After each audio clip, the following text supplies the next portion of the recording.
So no, we're going to take a deviation from the book of Ruth, and if you want to be able to follow me, if you want to be able to know what I'm talking about here, you better get your scriptures out. You know what I'm saying?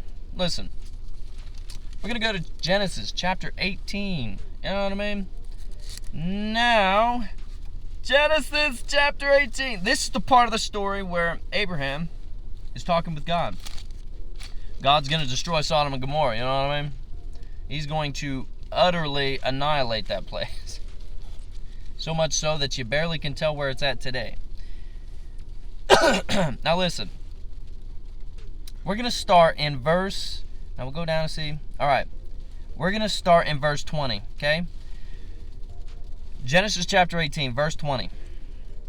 And the Lord said, because the cry of Sodom and Gomorrah is great, and because their sin is very grievous, I will go down now and see whether they have done altogether according to the cry of it, which is come unto me, and if not, I will know.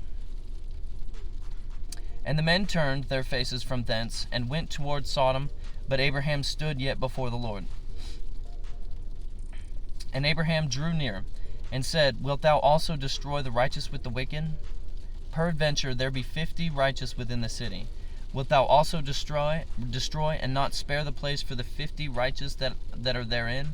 That be far from thee to do after this manner, to slay the righteous with the wicked, and that the righteous should be as the wicked.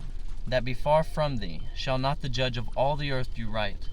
And the Lord said, if I find in Sodom 50 righteous within the city, then I will spare all the place for their sakes. And Abraham answered and said, behold now, I have taken upon me to speak unto the Lord, which am but dust and ashes. Peradventure there shall lack 5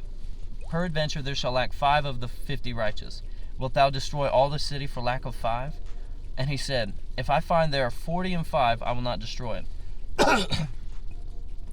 And he spake unto him yet again, and said, peradventure there shall be 40 found there. And the Lord's right. Now, I see where you're going with this. There shall be 40 found there. And he said, I will not do it for the 40's sake. And he said unto him, oh, let not the Lord be angry, and I will speak. Peradventure there shall 30 be found there. And he said, I will not do it if I find 30 there. And he said, behold now, I have taken upon me to speak unto the Lord. Peradventure there shall be 20 found there. And he said, I will not destroy it for 20's sake. And he said, oh, let not the Lord be angry, and I will speak yet but this once. Peradventure 10 shall be found there. And he said, I will not destroy it for 10's sake. And the Lord went his way, as soon as he had left communing with Abraham. And Abraham returned unto his place, back to his tent. So, the rest of the story, to make it short, there's not 10 found there. But we know the Lord will... This is where we find the Lord will spare an entire city, an entire country, for a few elect's sake. There's not 10 found there.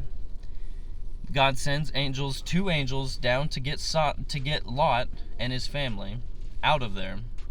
As they're leaving the city, Lot's wife looks back at the city, and poof! Gets turned into dust. She gets turned into a pillar of salt, y'all. It's crazy. I love y'all, and I hope you have just a beautiful day. It's raining here where I'm at. Actually, it might be. It's like sleet or something. I love you guys so much. And I hope you have a beautiful one. We will continue the book of Ruth tomorrow.